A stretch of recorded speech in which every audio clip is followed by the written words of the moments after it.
आदाब। कैसे हैं आप? कुछ दिन पहले मैंने एक वीडियो बनाई थी इस पर कि कैसे जज किया जाए कि कौन सा ऑलिव ऑयल बेहतर है जैतून का तेल। अनफॉर्चुनेटली वो चैनल डिलीट होने की वजह से वो वीडियो भी डिलीट हो गई। तो मैंने सोचा क्यों ना मैं वो वीडियो में जो कुछ मैंने बोला था वो दोबारा से आपके सामने कहूं। तो तो जब आप जैतून का तेल या ऑलिव ऑयल खरीदने के लिए जाएंगे और शेल्फ में देखेंगे कि इतने बेतहाशा डिफरेंट किस्म के ऑलिव ऑयल मौजूद हैं, तो कैसे हमें पता चलेगा कौन सा ऑलिव ऑयल अच्छा है? प्राइस रेंज भी डिफरेंस है और अलग अलग कंपनियां अलग अलग टैग के साथ ऑलिव ऑयल बेचती हैं। तो मैं आपको जो है बहुत ज्यादा साइंटिफिक जो ली जो है वो अंदर गहराई में लेके नहीं जाऊंगा, सिंपल तरीके से समझाऊंगा, आपकी समझ में आ जाएगा। और इंशाअल्लाह अजीज, जब भी आप ऑलिव ऑयल खरीदने जाएंगे तो धोखा नहीं खाएंगे। ऑलिव ऑयल की क्वालिटी को समझने के लिए हमें सिर्फ 3 चीजों को समझना है। पहला, वो तरीका जिससे कि ऑयल निकाला जाता है ऑलिव से। दूसरा, वो क्वालिटी ऑयल की कैसे चेक की जाती है, जिसको हम कहते हैं रेंसिडिटी या तेजाबियत, जिससे हम चेक करते हैं कि ऑयल जो है वो किस लेवल पे है, अच्छा है उसकी क्वालिटी या वो नहीं है, वो रेंसिडिटी। ठीक है। इसके अलावा वो होती है एक टाइमिंग। टाइमिंग क्या?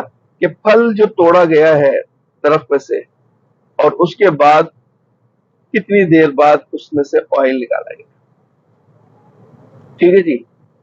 तो 3 चीजें समझ गए आप। एक, ऑयल निकालने का मेथड। दूसरा, वो ड्यूरेशन जिस टाइम पर ऑयल निकाला गया है दरख्त से तोड़ने के बाद फल को। और फिर उस ऑयल की क्वालिटी। तो पहले तो ऑयल निकालने का तरीका जो है वो आप समझ लीजिए, 2 तरीकों से दुनिया में ऑयल निकाला जाता है। एक को कहते हैं कोल्ड प्रेस। कोल्ड प्रेस में क्या होता है, वो ग्रेनाइट की चक्कियां होती हैं पुराने जमाने वाली, और उसमें पीस पीस के ऑयल को निकाला जाता है। इस मेथड को कहते हैं कोल्ड प्रेस। इसके अलावा एक और मेथड है जिसको कहते हैं सॉल्वेंट एक्सट्रैक्ट मेथड। इसमें केमिकल्स डाले जाते हैं ऑलिव्स के अंदर और उसमें से ऑयल निकाल लिया जाता है। दोनों में डिफरेंस ये है कि जो ग्रेनाइट की चक्कियां हैं जो कि कोल्ड प्रेस है, उसमें से 100% ऑयल नहीं निकल पाता, लेकिन जो सॉल्वेंट एक्सट्रैक्ट मेथड है उसमें से 100% ऑयल निकल आता है। तो ये 2 मेथड हो गए ऑयल निकालने।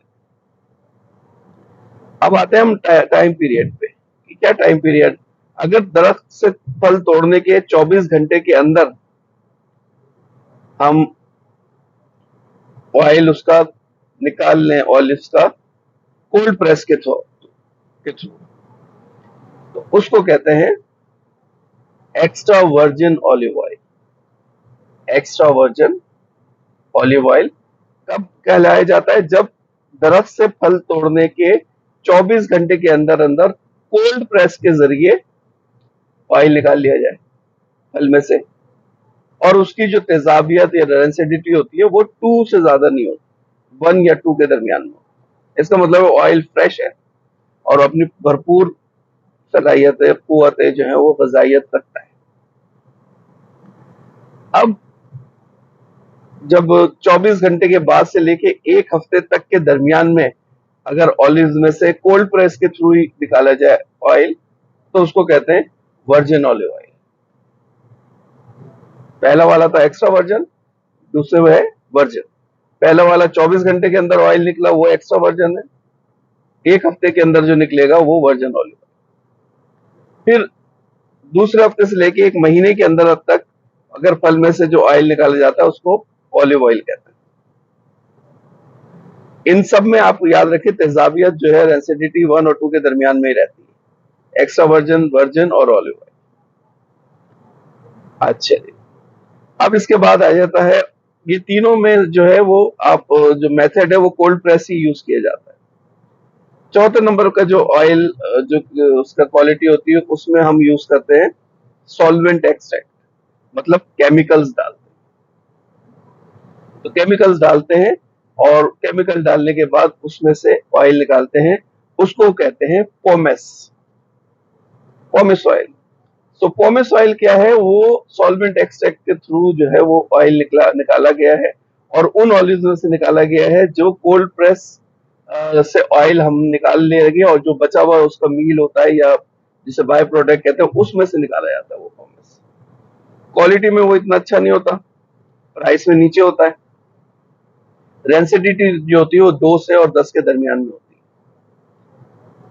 है। अच्छा जी, उसके अलावा अब जब सबसे मशहूर चीज जगह पे आप जो शेल्फ पे देखते हैं वहां पे लिखा होता है ऑलिव ऑयल के नीचे एक टैग लाइन लगी होती है, Spanish blend, Spanish blend olive oil.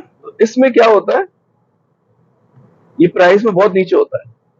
Reason कि उसमें सिर्फ 10% वर्जिन ऑलिव ऑयल होता है, बाकी 90% दूसरा किस्म का ऑयल होता है, लाइक कनोला ऑयल हो गया या कॉर्न ऑयल हो गया या सोयाबीन मिल ऑयल हो गया। ये ऑयल होते हैं उसमें सिर्फ 10% वर्जिन ऑलिव ऑयल। ऐसे ऑलिव ऑयल को कहते हैं स्पेनिश ब्लेंड। अब जब आप नेक्स्ट टाइम ऑलिव ऑयल खरीदने जाएंगे तो देखेंगे कि उसके ऊपर क्या लिखा है, एक्स्ट्रा वर्जन लिखा है, वर्जन ऑलिव ऑयल लिखा है या पोमेस लिखा है या स्पेनिश ब्लेंड लिखा है। उसकी बेस पर उनकी प्राइसिंग भी होगी। दिखने में सब एक जैसे लग रहा होंगे लेकिन ऑब्वियसली ग़िज़ाइयत और क्वालिटी जो है वो एक्स्ट्रा वर्जन की बेहतर है। अब आखिर में एक चीज और भी बता दूं कि ऑयल को जब हम हीट देते हैं, मतलब चूल्हे पे रखते हैं, ऑयल खराब हो जाता है। इस बात को ध्यान में रखें, स्पेशली पकौड़े जब तल रहे होते हैं और समोसे तल रहे होते हैं, ऑयल की जो चेन की फॉर्मेशन है केमिकल वो बिगड़ जाती है और वो चेंज होकर ट्रांस फैटी एसिड बन जाते हैं जो कि मुझे में हार्ट अटैक का। तो कोशिश ये करें ऑलिव ऑयल को गर्म ना करें, मतलब उसमें कोई चीज तले नहीं, बल्कि उसको डायरेक्ट खाएं, चमचे से पी लें या सलाद में डाल के खा लें या कैसे भी तरीके से खा लें, लेकिन डायरेक्ट खाएं। और उसको कोशिश करें कि उसको चूल्हे पे नहीं रखें और कोशिश करें डीप फ्राइंग चीजों से दूर ही रखें, क्योंकि एक दफा डीप फ्राई होने के बाद जो है वो अगर आपने चूल्हे पे रख दिया तेल तो उसका जो केमिकल फॉर्मूले हैं वो सब चेंज हो जाते हैं। अब वो ट्रांस फैटी एसिड जब बन जाते हैं तो वो बहुत ही ज्यादा खतरनाक होते हैं। और हमारे तो मुल्क में आपको पता ही है कि दादा जो है उसने तेल डाला होता है, पोता उसमें से समोसे निकाल निकाल के बनाओ और उस तेल में नया तेल डालते रहते हैं, वो चलता रहता है, तो जो बहुत ही ज्यादा खतरनाक है। उम्मीद करता हूँ ये व्लॉग आपको पसंद आया होगा। अगर पसंद आया तो कमेंट्स करें, चैनल को सब्सक्राइब करें, वीडियो को लाइक करें, अपने दोस्तों के साथ इसको शेयर करें। अगली वीडियो तक अल्लाह निगहबान।